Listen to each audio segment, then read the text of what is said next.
I know meth makes you like feel like shit is just crawling up your fucking skin, your flesh. You know. Reapers, what's is good? It's your boy Laser. You're starting another scary reaction video. You know this scary content. So I can do everything. 6 most disturbing rare mental disorders. Hey guys, there's so many crazy ass. It's crazy how complex the brain is. Like I don't even understand most of like the components of it. But if you enjoy reaction content, more scary features, please love it. You subscribe to the notification bell icon on stream TV on Twitch.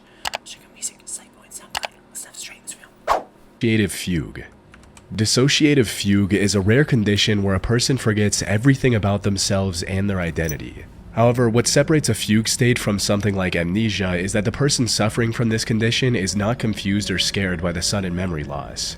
Instead, they're fully aware of their surroundings and often travel to some faraway location almost as if they're searching for something. In some cases, the patient can even start a whole new, fully functioning life under a brand new name, which is probably the scariest symptom of this disorder. It's almost like the person You know the scariest thing about my name, bro? How people, well, the scariest thing like related to my name? How do people think, some people call me Nathaniel. Like, they think Nathaniel and Nathan are the same fucking names. Literally two different fucking names. Like, what do you mean, bro? What do you mean, Nathaniel? Like, imagine calling someone that's Nathan Nathaniel. Like, what? you recognize as your own self takes a back seat while someone else controls your body. These second lives can look so normal that unless someone knew the person before, they'd have no idea they were speaking to someone experiencing such a disturbing condition. Someone can also spend months trapped as this alternative self, living a brand new life, while to their loved ones they're a missing person. Now, we still don't have a clear picture of how such a disorder is even possible, but we do know that it has a strong correlation with amnesia and, more importantly, dissociative identity disorder, which is also known as multiple personality disorder. As for what causes such an extreme disorder in the first place, the reasons can range from severe mental and physical trauma to the use of psychotropic substances, and in some cases, even as a side effect. See, like, bro, me personally, this is exactly why I never take psychedelics. This is why I don't smoke anymore. I haven't smoked in years, actually. I can't smoke anymore. It's shit, like, just makes you fucking paranoid as shit. Your heart, like, I don't know, my thoughts. Like, I think, I already, like, here's the thing about me, bro. Like, my mind is, like, I'm constantly thinking. It's, like, I just get stuck in thought loops and shit, like, when I'm on, like, any sort of, like, substance. You know what I'm saying? Like, fuck that. Of dementia. Fortunately, there hasn't been a single case of dissociative fugue becoming a permanent part of someone's life. All patients eventually come to their senses, only to find themselves in an unfamiliar location with no recollection of how they got there. However, while some regain their memories shortly after emerging from their fugue state, others remain unable to recall anything about themselves, which is what happened with Jeffrey Allen Ingram. On the 10th of September 2006, Jeff woke up on a sidewalk in Denver, Colorado.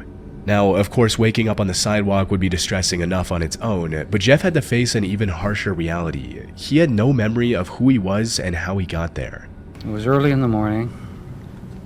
I'm not sure at what time. It looked like the sun was just starting to come up, so there was some light there. I was half picking myself off of the ground, and I had no idea where I was. I didn't recognize no buildings, no streets. No, nothing. He frantically searched his pockets, hoping to find an ID or any other document that had his name. Unfortunately, all he found was $8 in cash. After failing to remember a single detail about his past, Jeff turned to the people in the vicinity to ask for help. Sadly, they were less helpful than he had hoped. To them, Jeff looked like a crazy person on drugs. I look crazy right now, but I hate how I look right now. Dude, I look like I'm fucking 35. Dude, I'm only 22, bro. I'm only fucking 22, and I feel like I look like I'm 30. I can't believe I'm 22. What the hell? And it was extremely, extremely terrifying. They turned me away, as if I was, someone that lives off of the streets, or was some kind of a psychotic person. Like you don't know where you are, kind of thing. Without any other option at his disposal, Jeff started working toward the most logical solution he could think of at the time: finding a hospital. However, he didn't have enough money on hand to get a cab, so he set off on foot and eventually found a hospital after walking continuously for 8 hours. But due to his complete memory loss, even getting an appointment at a hospital was a challenge. And I ended up walking into Denver Health. I walked up to where they take the admissions and and stuff like that. So like he and, wasn't aware what he was doing, basically. That's scary. Said, I need help. They go, okay, well, what is your name? I said, I have no idea. That's what I'm here for. She says, well, you got to put something down. I said, I don't know my name. Like, you guys don't understand. So they just gave me a name and stuff there, John Doe. Still drilled me, what's your name? I said, I don't know. And I'm in tears at this time. I'm shaking really, really bad. I can barely stand up. While in the hospital, the doctors tried crystals. everything they could, from medication to therapy, to help him recover his memory. But even after 6 weeks of treatment, Jeff had zero clue about his identity. The only option he had left was to make his face as identity fraud, no black. famous as possible, so maybe someone from his previous life could identify him. So on October 22nd, he went onto national TV to ask for help. I don't know. It's hard to explain. I just try to look for information in my head, and it's not there. It's just blank. Yeah. What's the hardest part about that, then? About not knowing? It's very stressful, yes. Can you do me a favor? Can you take off your hat so we can see what you look like without the baseball cap? Because people may remember you that way. And do you know if you always wore glasses, or you just have no idea? I have no idea. Why don't you take those off as well so we can see what it looks like without the glasses? They're gonna just strip him down. Luckily, his fiancée, Penny Hansen, recognized him and immediately contacted the police. She also gave them pictures of the two together to prove that she was telling the truth. Jeffrey Ingram hugged his fiancée today, who just 24 hours ago, he couldn't even identify. He didn't even know himself. As it turned out, Jeff was a 40-year-old machinist from Olympia, Washington. On September 6th, he went out to visit his friend in Canada who was dying of cancer, and that's when he went into his fugue state for the next 4 days. The stress of knowing that a dear friend could pass away at any moment due to terminal illness was likely what triggered the disorder. However, it's important to note that this wasn't the first time something like this happened to Jeff. He had experienced the same issue twice before, with him going missing for 9 whole months back in 1995. Though he did regain his memory quickly after waking up from that fugue state. Unfortunately, the same did not happen in 2006.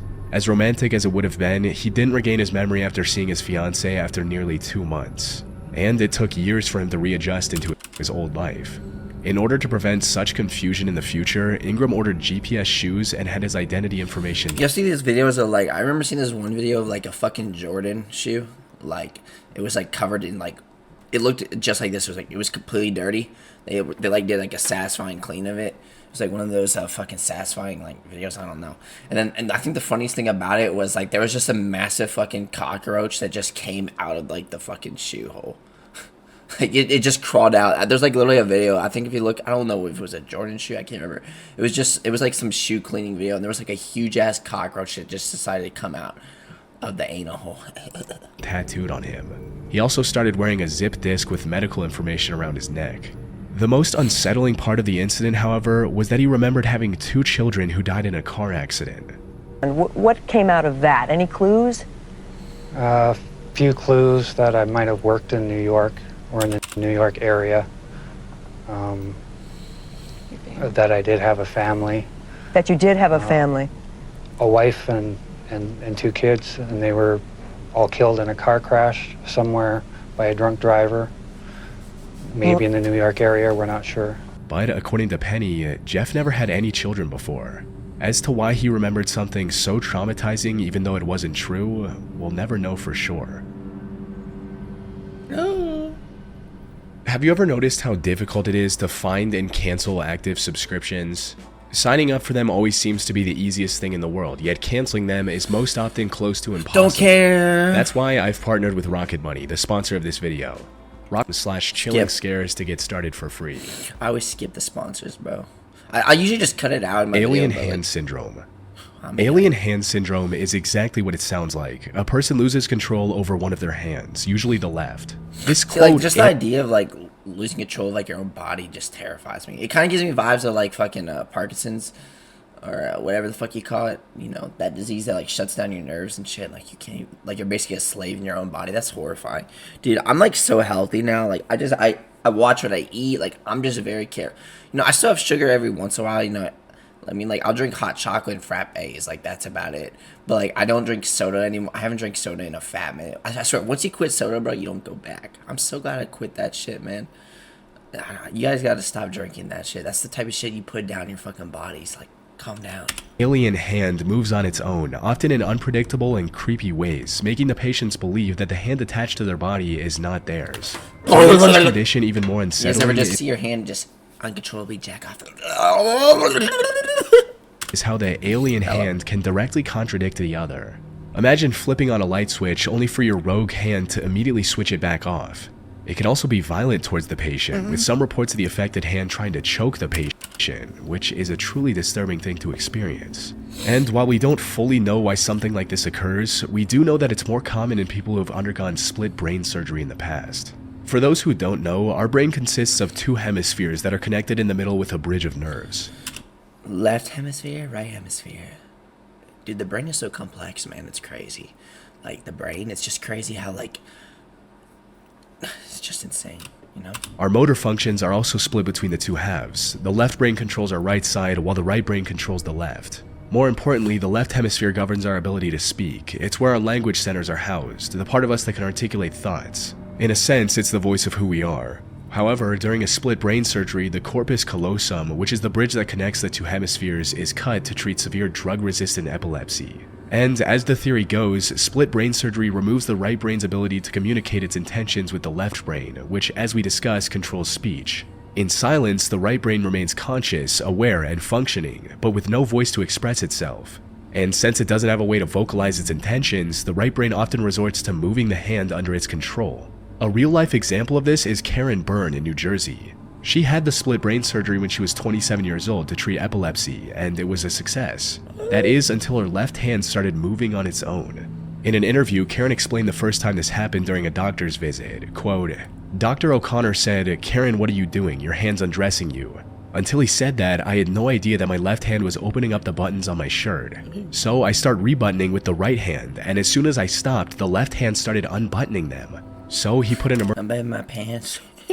emergency call through to one of the other doctors and said, 'Mike, you've got to get here right away, we've got a problem.' She also explained how it now hinders her day-to-day life, stating, 'I'd light a cigarette, balance it on an ashtray, and then my left hand would reach forward and stub it out.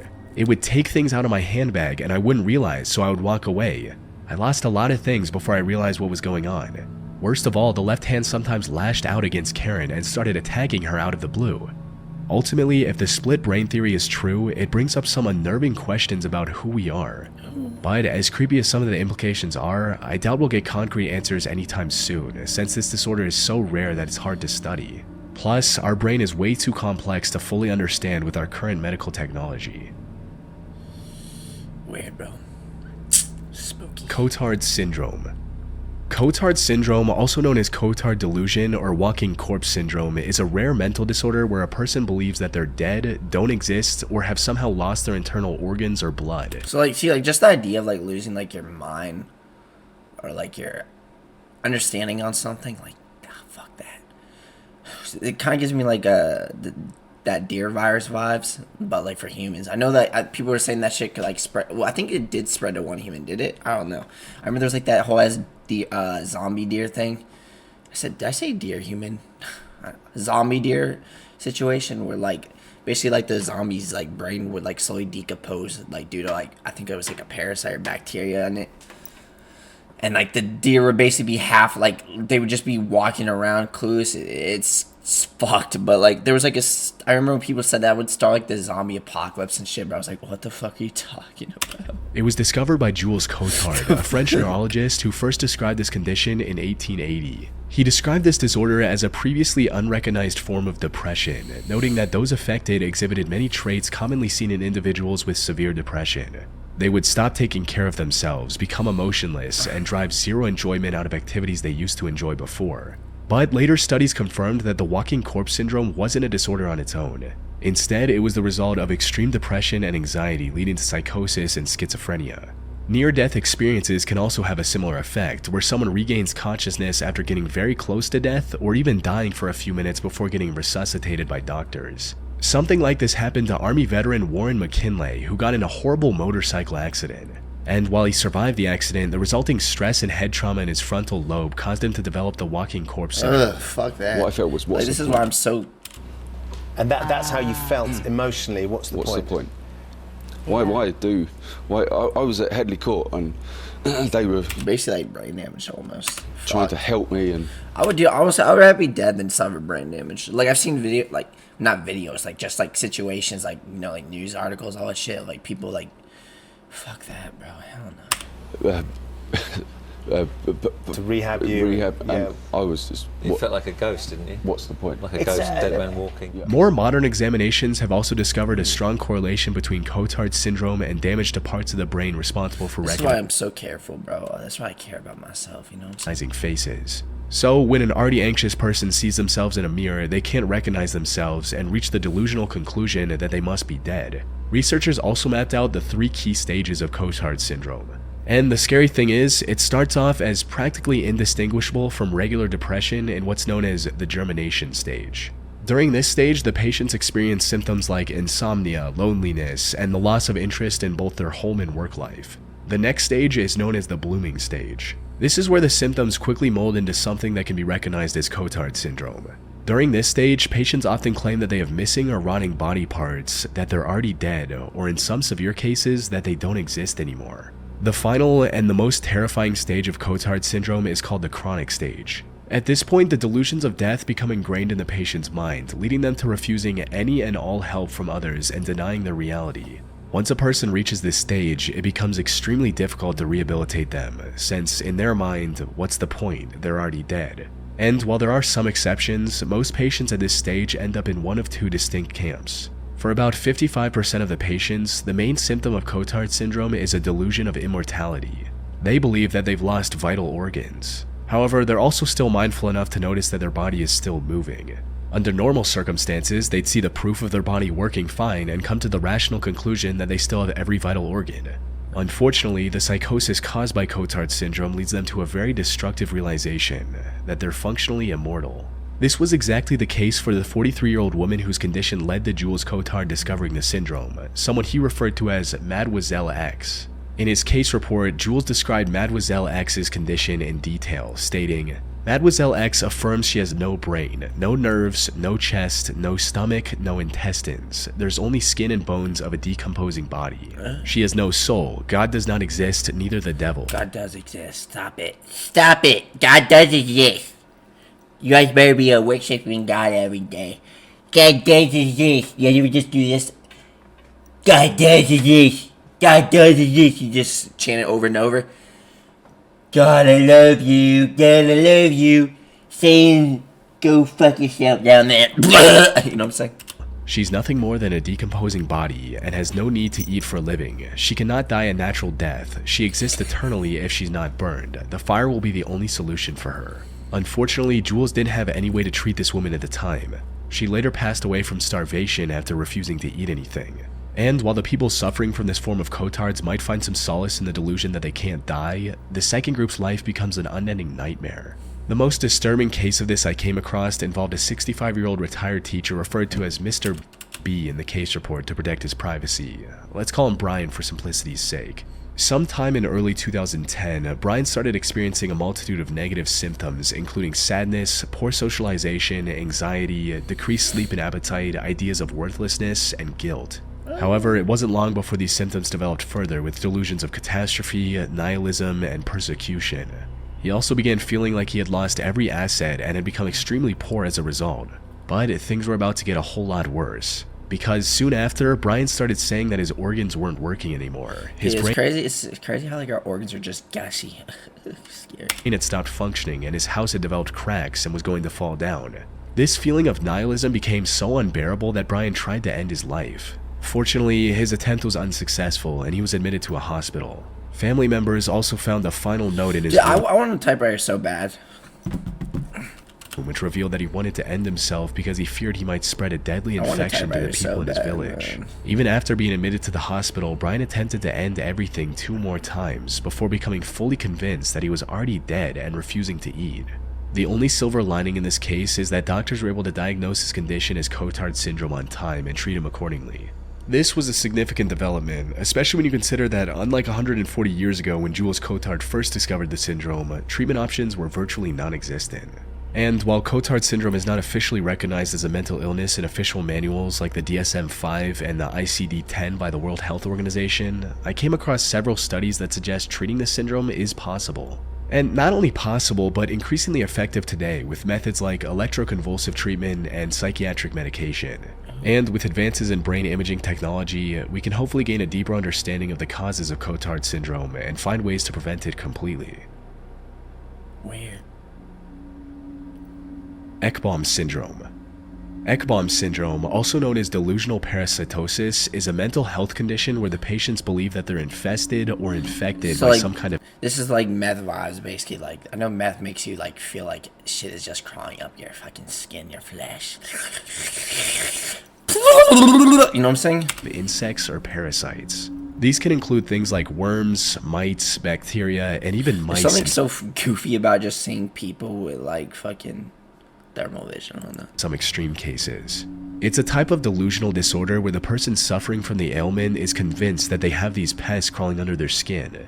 And while 𝐭𝐽 syndrome doesn't cause any direct harm to the patient's body, it can lead to them hurting their own body while trying to remove the parasites. Some can take things even further and spray themselves with harmful pesticides, resulting in life-threatening breathing issues. Luckily, medication and treatments like antidepressants and cognitive behavioral therapy can help with reducing the symptoms to a more manageable level. That being said, there is a harsh and sad reality here. Delusional parasitosis is defined by an unshakable false belief. Those suffering from it are utterly convinced that parasites are invading their bodies, despite all evidence to the contrary. As a result, most affected individuals do not accept treatment. This is exactly what happened with a 53-year-old woman in Colombia in 2017. By the time she sought medical help, she had already been living with 𝐭𝐽 syndrome for 5 years. Her symptoms included depression, constant itchiness, and even visual hallucinations. She also explained how she'd been using various toxic chemicals to clean her skin and clothes in an effort to get rid of the parasites living in her body, but nothing worked. In addition to all of this, she also brought a sample of what she claimed to be the parasites. But looks like a bunch of lice, bro. What the fuck?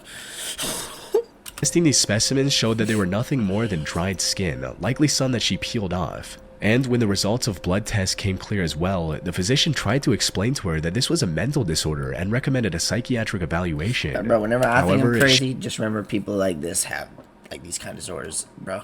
These fuck, you know what I'm saying? She was completely convinced that the parasites were real. So, when the doctors didn't agree with her evaluation, she stopped responding and didn't go through with any treatment for her condition.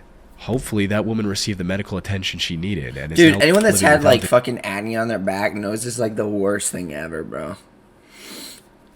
Worst thing ever. This excruciating disorder. Though, given how she responded upon first learning the truth, I highly doubt that's the case. No, anyone that's got acne on their back knows. Visual agnosia. Visual agnosia is a rare vision-related disorder where the affected individual has trouble recognizing objects. They can still technically see something that's in front of them, but they can't identify what the object is, or at least identify it correctly. I see colours, shapes, punctuated by faces, the faces of people which I really recognise, and they stand out much more than anything else. That's why I can't read words or read music anymore. So I still can imagine what it looks like in my mind's eye, but I can't imagine what it looks like, or I can't see what it looks like when I look at it. So essentially, I find things through colour. Someone suffering from visual agnosia might see a chair and mistake it for a small child. Though this is an extreme example. In most cases, the patient often confuses an object with something of a similar general shape, like seeing a pink smartphone and believing that it's a bar of soap. There are also several... You guys ever just take your pink soap, bro, and think it's edible? Yum, yum, yum, yum, yum. You ever just drop the soap, and then they pull your pants down and they think your pee-pee's edible? Subcategories of this disorder for people who have difficulty perceiving a certain type of object. People suffering from alexia, for example, cannot distinguish between different words and see all text as essentially the same thing. Similarly, patients with environmental agnosia have trouble recognizing their surroundings, which makes it almost impossible for them to go anywhere on their own. Visual agnosia is fascinating not just because of how it affects perception, but because it gives us a glimpse into the intricate workings of the brain and what happens when those processes break down. In rare cases, it can be triggered by trauma, such as a head injury or stroke. However, the more common cause is simply aging, particularly in conditions like dementia that impact the brain's ability to process and interpret visual information. It's not like the patient wakes up one day and is unable to recognize the objects around them. Instead, it starts off small with occasional misidentifications before growing rapidly with age.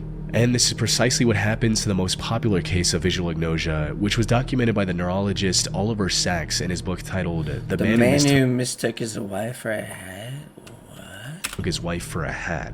The title of the book is also in reference to the person suffering from visual agnosia, who Oliver referred to as Mr. P, who I'll just call Peter for simplicity's sake. Now, Peter was a singer and a musician who became a music teacher in his later years, and it was during his time at school that the first signs of his visual issues began to appear. Sometimes a student would stand in front of him and Peter wouldn't recognize them. More specifically, he wouldn't recognize the student's face. It would stay that way until the student spoke, at which point Peter could identify them by their voice. This often caused misunderstandings and frustrations for Peter, but he often laughed it off and didn't pay much attention to it. However, his situation became a whole lot worse as time went on. Not only was he failing to identify the faces around him, but he also What the fuck, Goofy? began to see faces where there were none. It got to the point that on some occasions he patted things like fire hydrants and parking meters thinking that they were his students. But this blurring of reality didn't stop there. As the condition progressed, Peter became increasingly delusional. He began speaking to ornate carvings on chairs, expecting a response, and expressing surprise when none came. This went on for nearly 3 years as Peter kept ignoring the issue and deluding himself into thinking that it was normal. And it wasn't until Peter developed diabetes and sought help from an ophthalmologist, concerned that his eyesight might be failing, that the truth came out. Fortunately, after hearing Peter's bizarre and fragmented descriptions of his vision, it just makes me so grateful. I love being healthy. The ophthalmologist realized the problem wasn't with Peter's eyes, but with his brain. He referred Peter to Oliver Sacks for further diagnosis. Upon his visit, Oliver gave him a National Geographic magazine and asked him to describe what he saw in it. According to the case report, Peter was able to discern finer details like colors, brightness, and shapes of objects in a scene. But when asked to describe the scene as a whole, his mind drew a blank. However, the most bizarre part of his visit came near the end when Peter was about to leave. He reached out and... I don't know how it would feel if someone just grabbed my head like that. That would just make me mad. Like, duh! Check out my song, Hand Ready to Make You Go Bad Boy. You know what I'm saying? At the head of his wife, who came with him, and tried to put her on his head. In other words, Peter had just misidentified his own wife as a literal hat. This confirmed beyond a doubt that Peter was dealing with visual agnosia. And unfortunately, while the diagnosis was accurate, Oliver had no treatment to offer that could improve his condition. With no other choice, Peter adapted by relying on his other senses to recognize people for the rest of his life. It goes to show just how adaptable humans are, even when faced with something as terrifying as visual agnosia. Truman Show delusion. Truman Show delusion is an exceedingly rare and fairly recent mental disorder where the patient believes that they're the protagonist of a reality TV show. In their minds, the world around them is nothing more than an elaborate set with hundreds of hidden cameras to capture their reaction to various events. The name of the disorder comes from the 1998 movie starring Jim Carrey called The Truman Show. For those who haven't seen it, the plot of one of the best actors, by the way. The movie revolves around Truman, who's adopted by a corporation at birth. This corporation then builds a secluded island with thousands of cameras and broadcasts every second of Truman's life for the whole world to see. Now, there are some differences between individual cases, but for the most part, almost all patients believe that they're the real-life version of Truman. When asked, this is how one of the people suffering from the delusion described their mindset. I realized that I was and am the center, the focus of attention by millions and millions of people. My family and everyone I knew was and are actors in a script, a charade whose entire purpose is to make me the focus of the world's attention. Medically, the Truman Show delusion is a symptom of psychosis and can also serve as an early sign of schizophrenia. And while there have been many cases of this delusion over the years... Imagine just being able to stop shit with your hands, bro. You know what I'm saying? Few are as significant as Albert's. Albert was a 26-year-old from western Pennsylvania who was leading a fairly normal life. He worked at a nearby... I can just feel this video.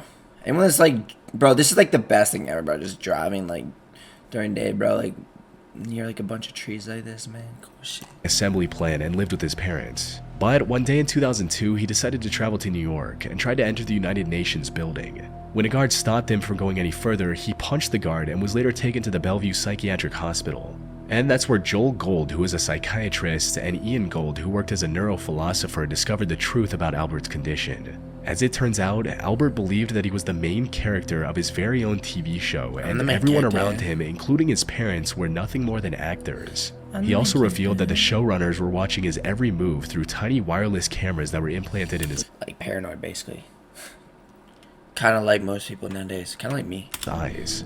His delusion got to the point where he believed that the 9/11 incident was just a staged plot twist to make the show more interesting. And before getting arrested, he was trying to escape the show by asking the UN for help, which is why he traveled over 200 miles to New York City. Albert was later identified as the first documented case of a newly recognized mental disorder, eventually named the Truman Show delusion. The Gold brothers have since diagnosed several hundred people with the same delusional disorder. And sadly, as cameras become smaller and surveillance more widespread... Dude, there's like sites that like show like cameras of like everyone are so weird. Like, you know, this like websites like this like there's like a spy website. I don't know. I remember back then, bro, when I was a little kid, I used to go in that shit. I used to just try to go in like I would like go to like the fact that some bathrooms actually have cameras. Just you go to one of the cameras, bro, and it cuts to someone taking a massive dookie. You know what I'm saying?